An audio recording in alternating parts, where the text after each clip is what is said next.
Génibet, Paris-Picardie. En ce moment, profitez de 250 € de bonus de bienvenue.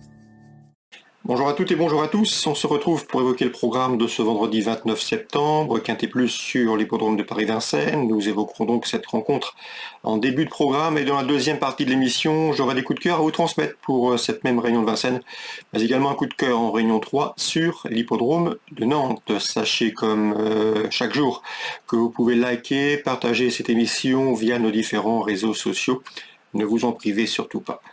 Le Quintet à Vincennes, j'aime beaucoup les Tuileries, à savoir Hannibal Tuileries et Houston Tuileries, que je placerai en tête de mon pronostic. Concernant le 11, Hannibal Tuileries, eh bien, c'est un cheval somme toute assez régulier. Il affiche en effet 20 podiums, dont 7 succès en une cinquantaine de courses courues.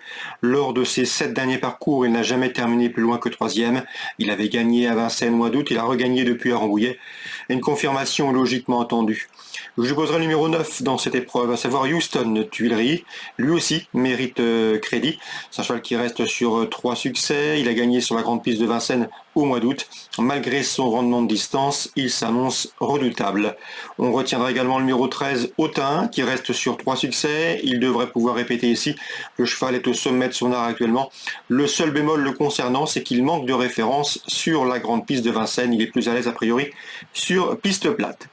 Le numéro 12, Off Povontier, reste sur une disqualification. Auparavant, c'était 3 podiums encourageants.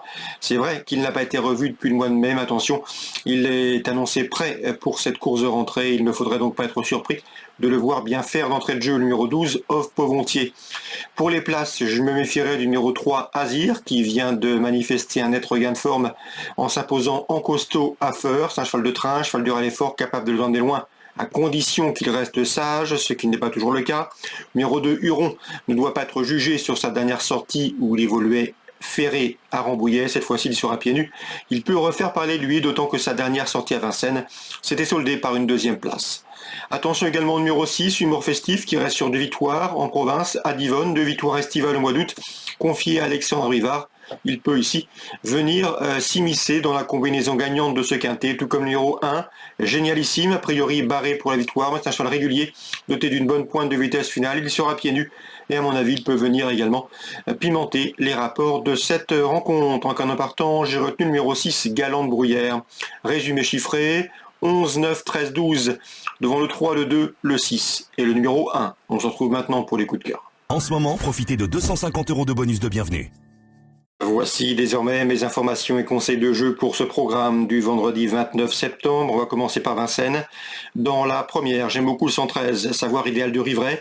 Son entraîneur Kevin Aitwapi nous l'a présenté comme un cheval en retard de gain, un cheval qui monte en puissance, il approche désormais de son meilleur niveau. C'est un cheval de qualité, dur à l'effort, qui n'a besoin de personne pour effectuer le dernier tour de piste dans ce lot. Je pense qu'il a les moyens de refaire parler de lui. Et ce, même pour la victoire, le 113, Idéal de Rivray. On peut lui poser le numéro 16, Indian Fighter, qui collectionne les bons résultats. C'est bien simple, lors de ses 10 derniers parcours, il a signé 10 podiums. Seul bémol le concernant, c'est qu'il est moins confirmé corde à gauche que corde à droite et qu'il va débuter à Vincennes, mais sa musique parle pour lui. Le 113 et le 116. Dans la suivante, la deuxième, le 211, Ivanov revient entre montées avec des ambitions, de légitimes ambitions. Il sera pieds nus pour l'occasion. On lui associera le numéro 10, Iago Cléa, confirmé à ce niveau de compétition et régulier sous la selle. Attention également au numéro 1, Irving Herold, qui vaut beaucoup mieux que ne l'indiquent ses derniers classements bruts. Je sais que Nicolas Delamare l'aime bien et l'estime un jour ou l'autre capable de bien faire autre montée et à ce niveau. Le 201, Irving Herold, bel outsider. Concernant, dans cette épreuve, il en a des moyeux, le 208, elle reste sur la bagatelle de 4 places de deuxième consécutive autre montée. De quoi également incliner à une certaine confiance. 211, 10, As et 8 pour le deuxième rendez-vous et d'éventuels couplets. Concernant la quatrième, c'est le prix Timo Chari, une épreuve de bonne facture avec le 408. Dans cette épreuve, c'est Capitano de Source qui reste sur 3 victoires et qui peut parfaitement poursuivre sa série victorieuse. On lui opposera le numéro 9, Crystal Josselin, racheté, et le numéro 7, Compostelle, autre pensionnaire de Sébastien Garato, comme Crystal Josselin. Un cheval régulier, 408, 9 et 7. Dans le Grand Prix de l'ET, en tout cas l'éliminatoire au Grand Prix de l'ET, une épreuve qui permet au premier de se qualifier pour la finale de ce ET, le 507 Just Gigolo est de loin le plus titré du peloton, il est d'ailleurs millionnaire. Un cheval qui trouve ici l'occasion de renouer avec la victoire. Lui qui devra toutefois composer avec un numéro 7 en dehors derrière l'autostart. Je lui poserai le numéro 2, Jununeo Dry, confirmé lui aussi à ce niveau. Un cheval qui a hérité d'un bon numéro, c'est parfait pour lui, car c'est un bon pisteur, un bon sniper qui sait finir vite lorsqu'il bénéficie d'un parcours caché. 507, 502.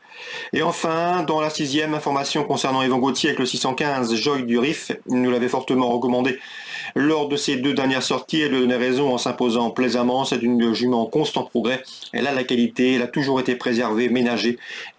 Son entourage récolte désormais les fruits de cette patience. Le 615 Joy du Rif, confirmation logiquement attendue dans l'écurie d'Yvan Gauthier. Je vous le disais, j'ai un coup de cœur pour vous à Nantes en Réunion 3. C'est dans la 3e, le 307 Jaliska des Ambres. C'est une pouliche qui a toujours bien aimé son mentor Richard Joly. Elle a été préservée, ménagée, pas bousculée. Elle a été retardée en début d'année suite à un petit virus qui traînait dans l'écurie de Richard Joly, mais tout semble désormais rentrer dans l'ordre. L'écurie revient en pleine forme. Elle aussi, cette 307 Jaliska des Ambres, est en retard de gain et je la pense ici capable de jouer les premiers rôles dans ce 3e rendez-vous nantais. C'est le numéro 7, le 307 Jaliska des Ambres. Elle monte en puissance, il faut commencer à la suivre. Voilà pour les infos de ce vendredi 29 septembre. Bonjour à tous, rendez-vous demain. Génibet, Paris Picardie. En ce moment, profitez de 250 € de bonus de bienvenue.